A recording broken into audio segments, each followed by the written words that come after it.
I've been counting since day one. I've delivered 2,095 babies.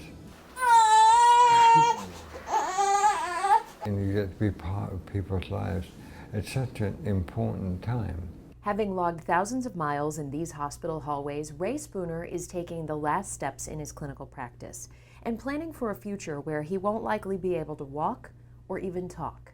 He's broken down so many barriers in this community in terms of what a midwife is thought to be. Everybody's screaming in deliveries, but when Ray talks, people listen, and so it's like, now it's time to push. It is somewhat ironic that it is my voice that's being affected, amongst other things. Ray was diagnosed with ALS, amyotrophic lateral sclerosis, or Lou Gehrig's, a neuromuscular disease that takes away a person's ability to move.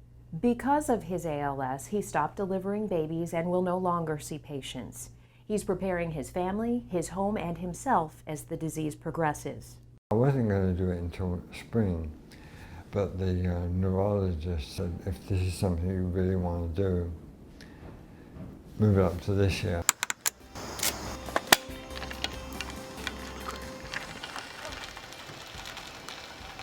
Topping the bucket list for Ray, riding his bike on a 3,000+ mile journey from the Pacific to the Atlantic Ocean while he's able. Ray has no use of his left hand. We head out of San Diego and hit mountains.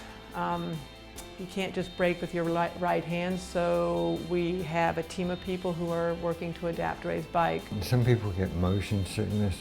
I get inertia sickness. When Ray does something, he never does it halfway. Why do it? I don't know, why do we do anything? Why do people climb mountains? He's been wanting to ride across the country for years now, and with ALS, he's not doing it alone.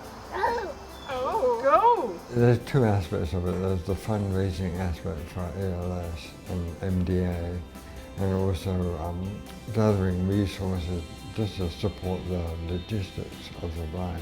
Those all are going to add up. People have been incredibly generous. I hope to be there at the finish line, cheering him on. I'm looking forward to going over that finish line, having him dip his front wheel in the Atlantic. I've had that moment play through my head so many times. I would take this over getting hit by a truck any day. I mean, I don't want to say this is a gift, but having that opportunity is a gift.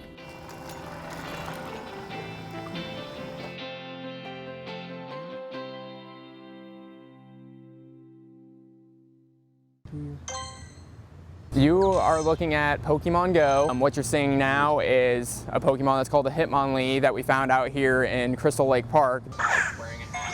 Pokemon Go leapt onto cell phones and tablets everywhere. I just got my first one over here. While some Carl employees use their time off to simply play the hit game, okay. others found a more practical use. A lot of people in my department do the step challenge. I know some of them are playing the Pokemon game. I'm sure that's probably helping their progress a lot. The idea is simple. Walk around town to find and collect characters and score points. I think all of them are far away now. But you have to walk, and walk a lot. I've upped my steps from probably 5,000 just on a normal day, just walking around, to easily 10, 15,000. But it isn't just step challenge participants benefiting from the craze. The game helps some patients feel connected during their hospital stay or clinic visit. It gives us a way to kind of relate to our patients, and for our kids, it gives us something to interact with them about. Whether you're into the game or not, everyone at Carl can relate to some key side effects of the Pokemon craze: reaching goals and helping others.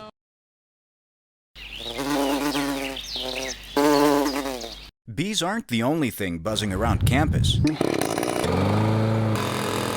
For Mick Temple and his staff, maintaining Carl's grounds is about more than just staying busy. You have all walks of life coming through, all different types of situations in and outside of the hospital. If we can brighten somebody's day or give someone peace of mind, I think that's why we do it. There's something else that keeps the grounds crew on the move, and it has more to do with a mouse than a manicure. In my first week on the job, my manager said to me, Disney World everything, which means you go to Disney World, you go to Disneyland, everyone knows that the grounds is going to be immaculate. And that's the goal we try to attain each and every year. It's hard coming to the Cancer Center, depending on the news that you're getting. It's nice to be able to surround yourself in this beautiful garden. I come to visit people in my church as well as my own family. And so the surroundings are very peaceful, beautiful, serene. This is one of my favorite gardens in Champaign-Urbana. Whether looking for peace of mind or a piece of advice. You know, a lot of what we do is help people with directions. At the end of their shift, Mixed Team has one goal in mind. Being able to give people that opportunity to step outside of the hospital and know that we just might make a difference in their lives for that day.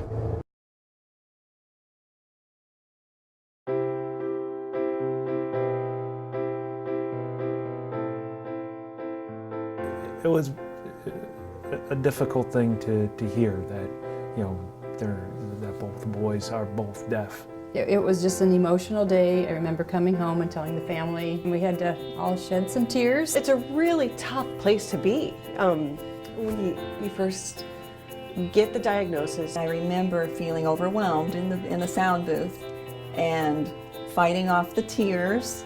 You just think of all the things that she'll never hear at that point.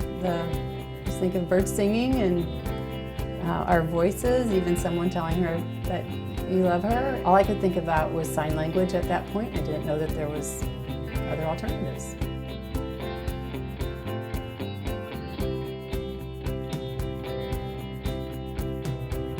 Most children born who are deaf and hard of hearing at birth are born into families that have no experience with hearing loss. Much of our job early on is to help them through that stage, to realize that child has unlimited potential. Say hello. Hello. Should my child use sign language? Should they use a hearing aid? Should they get a cochlear implant? Those are things we can answer. You're the ultimate driver of all of this as a parent. Our role is to make sure that you have all the options and potential and support that we can give you, but it really falls on the parent's shoulders to make it happen. the audiologists here were stellar. They all communicate, they talk, and they overlap. The entire place here takes the child from the diagnosis through moving back into the hearing world and speaking world in a way that's very comprehensive, that doesn't leave any gaps that aren't filled by the ECHO program. Delivering care in the way it needs to be done is very labor intensive. We were the first to have a school associated with us. You just don't find that anywhere else, and I think it makes us not only unique but very strong.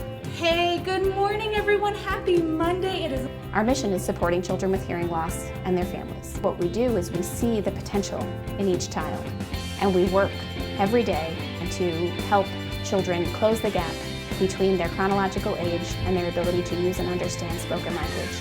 I need a new green phone. Some of the things that we saw that we liked were the really small classroom sizes, the amount of attention, the one-on-one attention, the one teacher, 5 students. They kind of armed them with as much information and as education as they can so that they can fit in and concentrate. And I don't know of any other school that does that.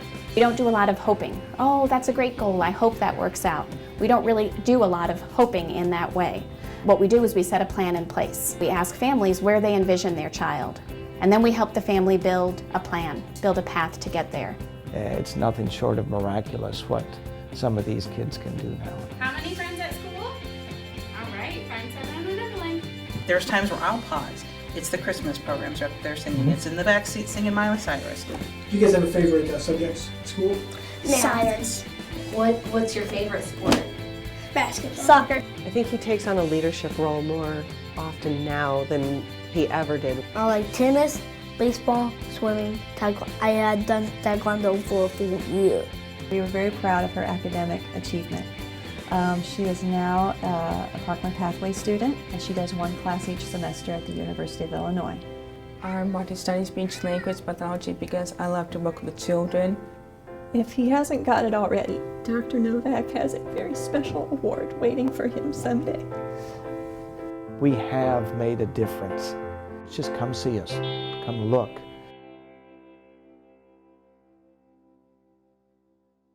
For Marty Vogel, his wife Linda was a dream come true, even when times got tough. We'd been together almost 41 years, and The last 13 years was when she was really, really ill. I mean, there was good recovery, and then something else would happen, and you know, we'd have to go through the therapy and the care all over again.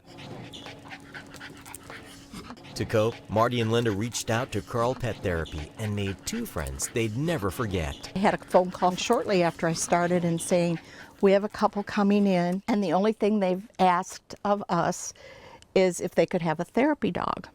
And they want a small one to sit on the patient's lap.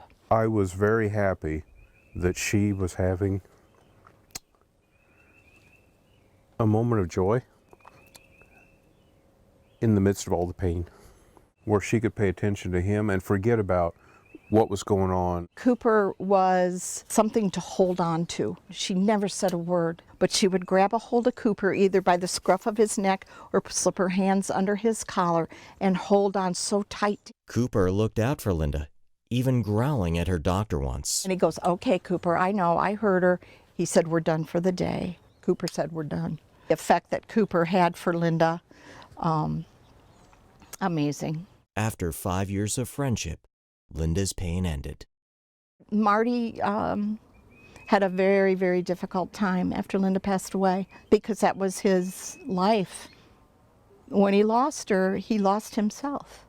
When Linda did pass on, and Lynn said, Cooper needed to be there for me afterwards as he was for Linda previously, because we had established such a bond.